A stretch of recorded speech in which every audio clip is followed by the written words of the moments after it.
Queríamos conversar con él, es una nota que teníamos hace tiempo ganas de llevar a cabo y el libro que va a publicar nos da el escenario perfecto para profundizar en este tema. Miguel Saredi es dirigente del Partido Federal, compitió en las últimas PASO en provincia de Buenos Aires bajo dicha fuerza y la descentralización urbana fue uno de sus puntos de campaña.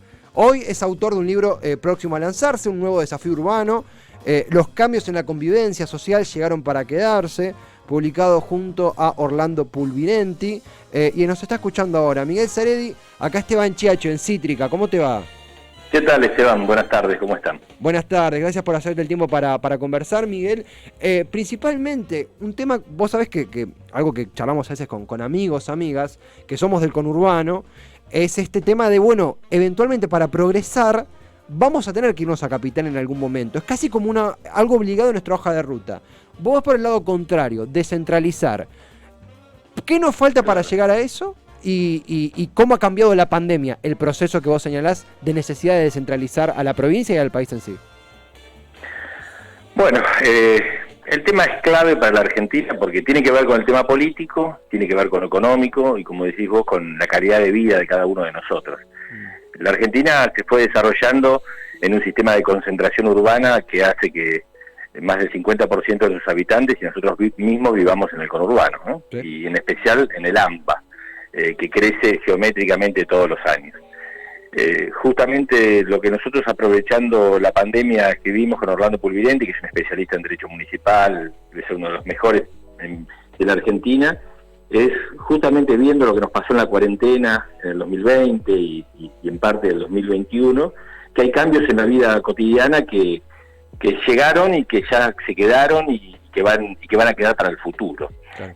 Y en este marco creo que es un gran momento para que los argentinos diseñemos una política estratégica de Estado para lograr la descentralización. Uh-huh. La descentralización, que a su vez es necesaria porque ustedes habrán visto, ustedes que son jóvenes, hay como una visión de muchos jóvenes de irse del país. Sí. Y bueno, yo en general mi discusión es, no hay que irse del país, hay que irse al interior del país.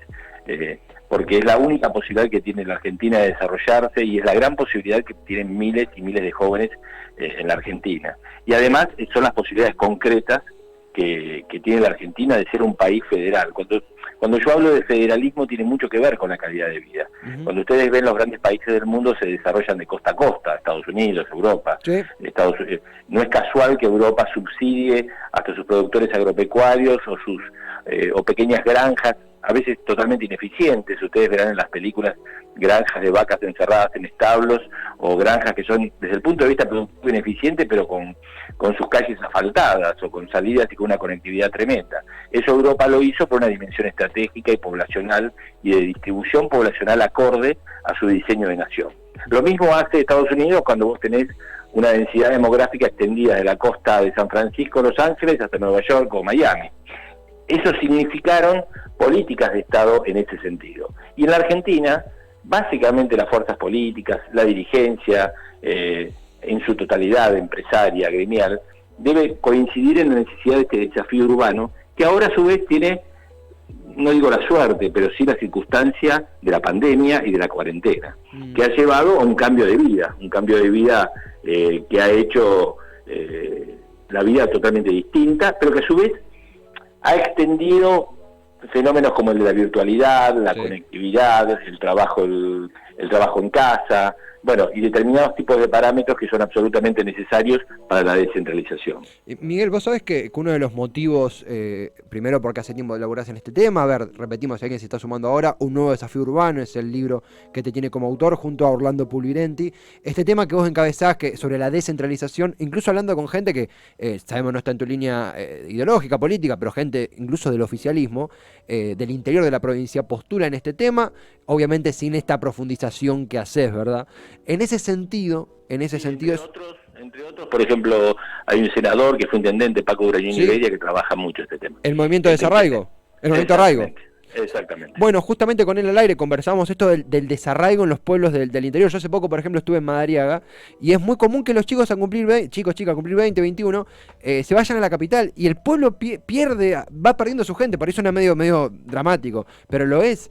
Eso en algún momento tiene que cambiar, sobre todo en la pandemia, cuando el viaje estaba congelado por el virus que circulaba, ¿no? Hay un aviso ahí. Por supuesto. Lo que pasa que hay Son múltiples las causas y las formas de cambiarlo. Hay una que es política, y tiene que ver hasta con el sistema electoral. Mira, la República Federativa de Brasil, por ejemplo, eligió 5.500 intendentes un día distinto este año. Porque cuando se elige a sus representantes, se elige a los intendentes un día distinto al resto de los candidatos estaduales, de gobernadores y de presidentes. Sí. Eso hace que no haya listas sábanas. Vos dirás, ¿qué tiene que ver esto? Y tiene que ver con que el sistema electoral local, como hace la República Federativa de Brasil, sin listas sábanas y sin darle tanta predominio a la política nacional y a los medios nacionales, hace que el desarrollo local sea mucho más importante desde lo político. Y eso fomenta mucho el federalismo, porque vos sos dueño de tu propio destino. Esto, por eso Brasil, cuando lo analizan en lo económico, analícenlo también en lo político. Cuando vos decís, ¿cuál es el país más federal del mundo? Y empezás a dudar, bueno, Suiza, porque los cantones suizos son realmente federales, ¿no? Claro. Y si yo te pregunto a vos, ¿quién es el presidente de Suiza? Todos empezamos a dudar porque no lo conocemos. No. Porque en las verdaderas federaciones el presidente es poco importante. Es importante el intendente, es importante el desarrollo local. A partir de lo político, después tenés que hacer un cambio económico.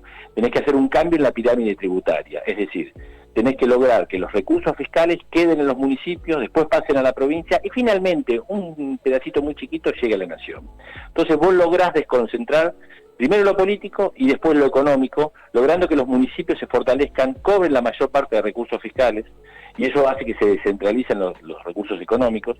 Después recién va la provincia y queda muy poquito para la nación. Esta descentralización lleva a que haya mayor calidad de vida y mayores posibilidades de futuros. Vos me decías lo de Madariaga, que conozco. Bueno, Madariaga, como muchos otros lugares del interior, ya tienen posibilidades educativas. Por ejemplo, cuando yo era más joven o más chico, hace bastante, era imposible. Vos tenías que estudiar a la universidad, tenías que ir a La Plata o a Buenos Aires, claro, para ir a un instituto terciario o a una formación universitaria. Hoy, lo educativo, por ejemplo, se ha descentralizado y se puede empezar a descentralizar aún más. Lo que pasa es que además de descentralizar lo educativo, necesitas buena conectividad. Eso es muy importante, la conectividad. Sí. Cuando hablo de conectividad, hablo, por supuesto, de la terrestre, pero también la conectividad virtual, sí, la conectividad digital. Y, por supuesto, esto estará acompañado por una descentralización en las fuentes de trabajo. Ese joven de Madariaga, además de tener la posibilidad de acceder a una carrera universitaria o de seguir su especialización o su tecnicatura o lo que quiera estudiar, debe tener la posibilidad de tener trabajo en su zona, en su región, en su ciudad, aunque sea en la costa. Si no es en Madariaga, es en Pinamar o en Villa Gesell o en todo ese espacio cercano a General Madariaga. Y eso, básicamente, todos los países del mundo, por un lado, refuerzan la cadena agroindustrial. Nosotros tenemos una gran ventaja competitiva en la cadena agroindustrial. Y esa gran ventaja competitiva en la cadena agroindustrial acá, por ejemplo, queda sujeto a veces simplemente a los que tienen un pedazo de tierra o tienen campo y tienen la posibilidad de tener campo.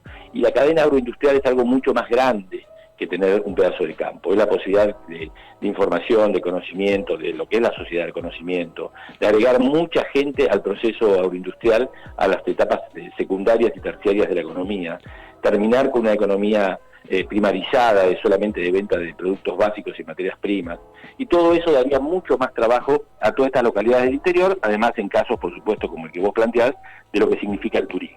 Nosotros tenemos dos ventajas competitivas en el interior enormes con respecto a otros países del mundo, que es la cadena agroindustrial y el turismo. Fuentes de divisas las dos, con ventajas competitivas que tiene la Argentina enormes en cuanto a bellezas naturales y a posibilidades de producción. Sí, sí. Entonces, cuando digo esto duele. Hay que dejar de invertir fortunas en urbanizaciones de villas y asentamientos, muchachos. No podemos seguir invirtiendo fortunas, pero fortunas que invierten todos, los gobiernos de un signo y del otro, en el gobierno de la ciudad como en el gobierno de la provincia, en urbanizar villas y asentamientos. Porque la verdad que no son lugares aptos para la calidad humana y para la vida humana. Entonces, si Miguel, nosotros gastamos... Para que se comprenda la idea, ¿no? Esa no inversión en, a ver si comprendo lo que vos decís, ¿no? Esa no inversión en infraestructura, vos decís de direccionarlo en relocalización, digo, ¿cómo sería esa transición? Pensando en la gente de allí. Los planes de vivienda, no podemos seguir invirtiendo en planes de vivienda en el conurbano y en la ciudad de Buenos Aires. Los planes de vivienda tienen que ir hacia el interior. Tenemos que redireccionar los planes de vivienda hacia el fortalecimiento de pueblos, estaciones, localidades, lo que se llama ciudades intermedias. Hay estudios hermosos sobre ciudades intermedias. Ajá. me recuerdo ahora Pergamino, Junín, Mercedes, que está a solo 100 kilómetros de la ciudad de Buenos Aires y tiene departamento judicial, tiene conectividad, tiene de todo, Mercedes, por ejemplo, y tiene 70.000 habitantes.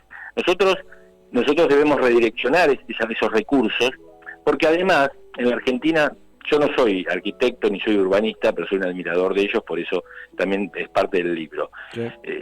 Lo urbano, ahí sí el Estado se tiene que meter en lo urbano. El Estado argentino a veces se mete mucho en cosas que no debiera meterse y se deja de meter en las urbanizaciones, por ejemplo, en un diseño urbano. Entonces, por ejemplo, lo urbano del conurbano lo han dejado privatizado en countries o en barrios privados, un poco desmadrados, de extensiones enormes de countries y barrios privados, cuando en realidad el Estado ahí sí debe participar. Y el Estado no puede participar solamente tratando de alimentar la pobreza y metiendo plata en villas y asentamientos, en las cuales, insisto, la calidad de vida no es digna para la gente. Entonces nosotros debemos redireccionar lo urbano y lo estatal hacia lugares que sean de una calidad de vida distinta. Y Miguel... Una cosa es lo urgente. Entonces, te digo porque acá también a veces esto genera polémicas. Una cosa es que el padre Pepe o el padre Tano o dirigentes sociales espectaculares que yo conozco, sí, ellos sí tengan que estar todo el día en el trabajo en villas y asentamientos, porque es lo urgente. Y el pastor, el curita, el dirigente social, tiene que estar en lo urgente. Pero el dirigente político, el urbanista, el que diseña lo estratégico, tiene que estar en otro plafón, ¿entendés? En otro direccionamiento. No, pero se comprende, a ver, en el eje de que no se trata de financiar, creo que no se trata nunca de financiar, sino de algo que ya ha estado en boga en otras campañas. Justo al principio del programa la repasábamos desde un ángulo diferente, pero la propuesta de nuevo, gente que no pertenece a tu espacio, pero Rodríguez Sá de las casas en San Luis, recuerdo, bueno, hace mucho tiempo con Alfonsín, yo no había nacido, ¿no? Pero la capital patagónica, lo que estaba pensando, ¿no?, en ese sentido, también incluso le extiendo lo de las villas para, en una situación económica diferente, hay que decirlo, gente como quien te habla del conurbano, que de repente, no sé, yo vivo en Herli, pero está, no sé, un plan del gobierno para que gente de mi barrio se relocalice en una comunidad del interior de, no sé, de La Pampa. ¿Cuál crees que tienen que ser los incentivos? ¿Cómo generarías una oferta habitacional interesante para que esa gente opte por su propia voluntad, obviamente, relocalizarse? Los incentivos son de calidad de vida, son laborales, son de trabajo. Si vos lo que haces a la gente culturalmente es todo el día urbanizar villas y asentamientos y con un plan social hacer que zafen y la vida es zafar, y culturalmente lo que vamos es desde un sistema de zafar, que es, lo digo con estas palabras porque ustedes son jóvenes, pero la verdad que no, un dirigente político no puede quedarse en eso. Insisto, eso lo puede hacer un pastor, un cura, un dirigente social. La clase política argentina y dirigente argentina, empresarial y gremial, debe pensar en un diseño de nación totalmente distinto. Y en ese diseño está justamente la de redireccionar los recursos hacia el interior del país. Buscando urgentemente la descentralización, y eso se hace con incentivos. Obviamente se hace con incentivos económicos, con incentivos de distribución de tierras. Por ejemplo, había planes muy buenos en gobiernos anteriores, como volver al pago, como cada familia con su lote. Miren, una de las experiencias más impresionantes que hay es cuando vos convertís en propietario a una persona que no es propietaria. Eso significa un cambio en tu vida, porque ustedes que son jóvenes, o a mí mismo me ha pasado, cuando uno no tiene nada y pasa a tener algo, a uno la vida le cambia. Entonces, la Argentina lo que necesita son millones de propietarios. No necesitamos millones de planes, necesitamos millones de propietarios. Y la Argentina tiene tierras y posibilidades de que tengamos millones de propietarios. Ese es el gran eje para cambiar la pobreza. Vos la pobreza la combatís con propiedad, no la combatís de otra manera. De otra manera lo paliás en el momento, solucionás un tema alimentario. Entonces, vos tenés que cambiarlo con un eje como significa la revolución de la propiedad. Y hay muchos planes, insisto, como volver al pago, cada familia con su lote, muchos que inclusive hubo en la provincia de Buenos Aires que fueron muy pequeños, que hasta a su vez, en su momento hasta hubo una traba por el colegio de escribanos y por toda esa cosa que tenemos los argentinos de la burocracia, que son los que justamente hay que dejar de lado. Hay que dejar de lado porque el mundo entero está pensando justamente en las ciudades del futuro. Y las ciudades del futuro son ciudades intermedias, son ciudades en las cuales vos tenés que caminando llegar en 15 minutos al lugar más necesario que necesites. ¿sí? Sí, Vos sí. tenés que suplir el transporte público por bicicletas, lograr que puedas ir a pie a la mayor parte de los lugares que puedas ir, porque el mundo está pensando todo el día con urbanistas en eso.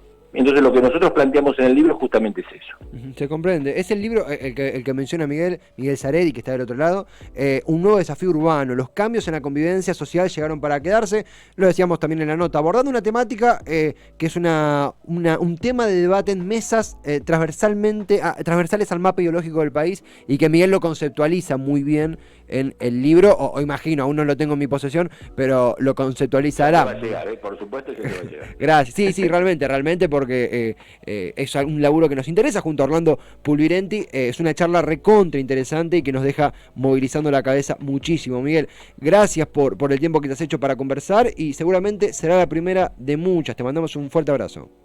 Un fuerte abrazo, muchísimas gracias por el espacio. Un placer, gracias. Miguel Saredi, dirigente del Partido Federal, hace muy poquito, hace 72 horas, compitió en las PASO bajo esa fuerza, y hoy es autor, junto a Orlando Pulvirenti, de un nuevo desafío urbano. Los cambios en la convivencia social llegaron para quedarse.